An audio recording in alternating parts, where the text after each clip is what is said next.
श्री शिवाय नमस्तुभ्यम। 12 मई रविवार बैसाख पंचमी का उपाय। गुरुदेव ने बहुत ही सुंदर उपाय बताया है। बैसाख पंचमी बहुत बड़ा दिन है, इस उपाय को करना ना भूलें। आप सभी को ये उपाय ज़रूर करना है। सुख समृद्धि और वैभव के लिए इस उपाय को अवश्य करें। गुरुदेव के श्री मुख से हम सुनते हैं लौंग का जोड़ा, चंद्रमौली महादेव के नाम से इस उपाय को। जब व्यक्ति को मुसीबत आती है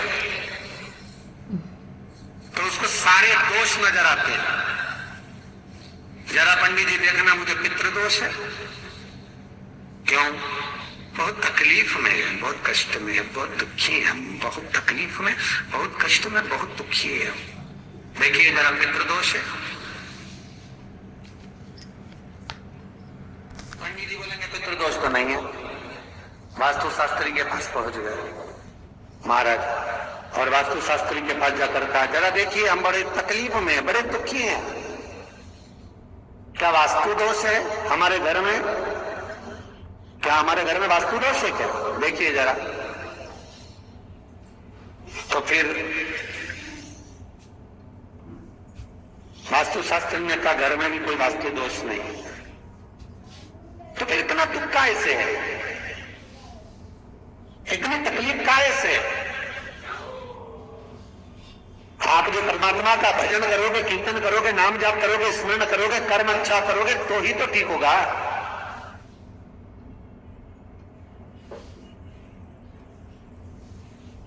महाराज जरा देखो, हमारे घर में कोई दोष तो नहीं है वास्तु का? वास्तु दोष नहीं है। अब पितृ दोष नहीं है, वास्तु दोष नहीं है, फिर का एक काम करो, हम बड़े तकलीफ में हैं, जरा हमारी जन्म पत्रिका देखो, जरा जन्म लग्न देखो, जन्म पत्रिका देखो, पत्रिका में तो दोष नहीं है।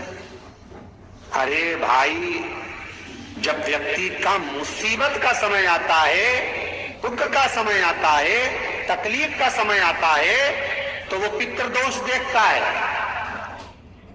वो वास्तु दोष देखता है, वो पत्रिका में दोष देखता है कि कारण क्या है मुसीबत का। बस दिक्कत एक ही है कि वो अपने कर्म में दोष नहीं देखता कि मेरे ये पितृ दोष, ये वास्तु दोष, ये सारे दोष तो बात के हैं, पर सबसे पहला दोष है कि जो कर्म करा है वो कैसा करा है, तो उसके अनुसार मुसीबत आई, उसके अनुसार हम दुख झेल रहे हैं। बार बार कहा जाता है मत बुरे कर्म कर बंदे वरना पछताएगा, भगवान की आंखों से तू बच नहीं पाएगा, तू बच नहीं पाएगा। हम दोष देख रहे हैं, हमने पितृदोष दिखवाया, हमने वास्तु दोष दिखवाया, हमने पत्रिका में दोष दिखवाया।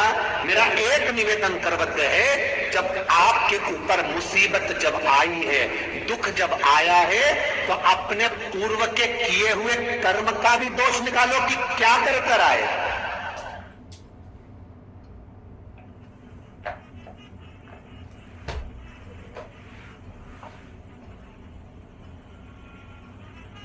पत्रिका दिखा करके बल वो पत्रिका का दोष मत निकल रही है, वास्तु का गलती निकाल कर वास्तु का दोष ना निकलिए। महाराज अगर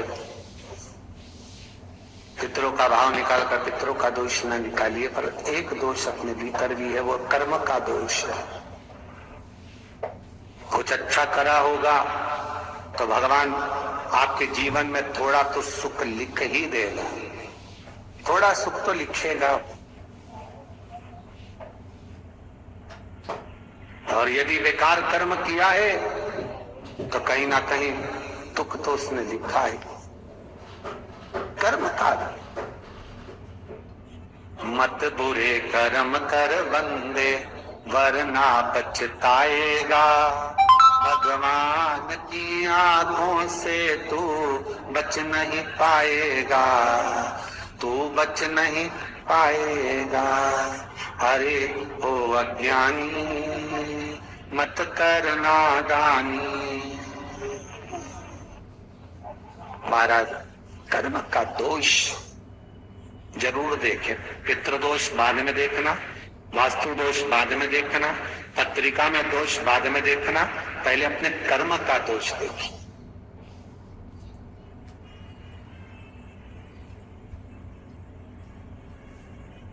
निवेदन करेंगे। बार बार कहते हैं कि भगवान की भक्ति में डूबो, शिव का स्मरण करो, भगवान का स्मरण करो, राम का, कृष्ण का, तुम्हारी मर्जी पड़े उसका स्मरण करो, पर करो क्यों? क्योंकि दुख, तकलीफ, कष्ट पत्रिका दिखाने से नहीं कटेगा। मकान के दरवाजे बदलने से, वॉशरूम बदलने से, पाइप बदलने से नहीं बदलेगा। दुख तकलीफ तुम 50 बार वास्तु को भी बदल कर, मकान के दरवाजे बदलने से, वॉशरूम बदलने से, पाइप बदलने से नहीं बदलेगा। दुख तकलीफ तुम 50 बार वास्तु को भी बदल कर देख लेना, फिर भी दुख और तकलीफ, कष्ट नहीं, ये कष्ट समाप्त नहीं होगा, दुख और तकलीफ समाप्त नहीं होगी। किसी से तुमने बेवकूफ बनाकर, मूर्ख बनाकर, किसी को व्यापार में, व्यवसाय में, कोई काम में किसी को मूर्ख बनाकर, बेवकूफ बनाकर, सीधा था, समझ नहीं पाया, उससे तुमने 10,000, 20,000, 1 लाख, 2 लाख, 5 लाख, 10 लाख तुमने ले तो लिए और खुश भी हो गए कि मैंने उससे ले लिए, अब वो मेरा क्या बिगाड़ लेगा? आए लेने के लिए बोला, क्या बिगाड़ लेगा? और वो आया, उसने कहा भैया तुमने मेरे पैसे ले रखे, दे दो ना। भैया उस समय पर जब मेरे पास था मैंने आपको दे दिया था, अब आपका काम हो गया ना, दे दो।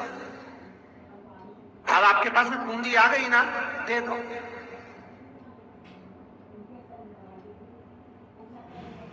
बहुत ध्यान दीजिए महाराज, 2 तरह का पैसा होता है। एक व्यक्ति ब्याज पर देता है ना ब्याज पर, कि तुम ये रुपया ले जाओ, हम तुमसे इतना ब्याज लेते रहेंगे, बाद में मूल दे देना।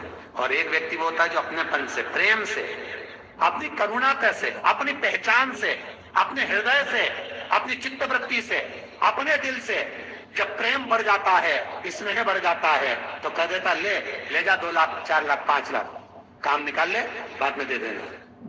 पर व्यक्ति इतना विचित्र हो जाता है कि जिससे ब्याज पे लिया है उसका तो पूरा ब्याज देता रहता है, और जिसका बेचारे का देना है उसका दे ही नहीं पाता।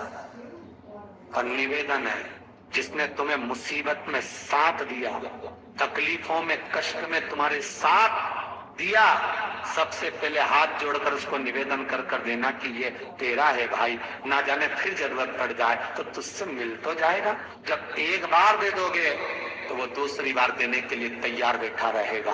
पर तुमने जब सोच लिया, विचार कर लिया कि मैं तो खा रहा हूं, निगल रहा हूं, तो फिर जब नियत में खोट आ गया तो फिर वो कुछ नहीं करेगा। जिसका तुमने पैसा खाया वो कुछ नहीं करेगा, अब तो वो करेगा जिसने इसके माध्यम से तुझे दिलाया, उसको कुछ नहीं करना। जब कष्ट पे कष्ट आया, दुख पर दुख आया, तकलीफ पर तकलीफ आई, कि माता कुंती ने कहा था कि कर्म के लेख को शिव काटता,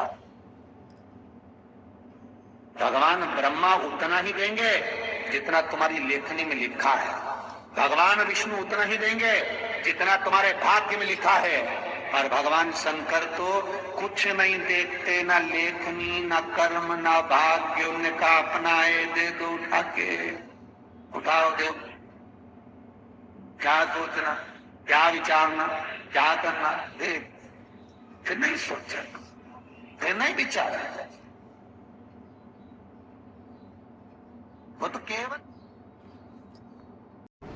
इस तरह की और भी वीडियो देखने के लिए इस सनातनी चैनल को सब्सक्राइब ज़रूर करें, और हाँ, अपने दोस्तों के साथ शेयर करना ना भूलें, लाइक ज़रूर करें। इस तरह की वीडियो और भी अपलोड करती रहूँगी। श्री शिवाय नमस्तुभ्यम।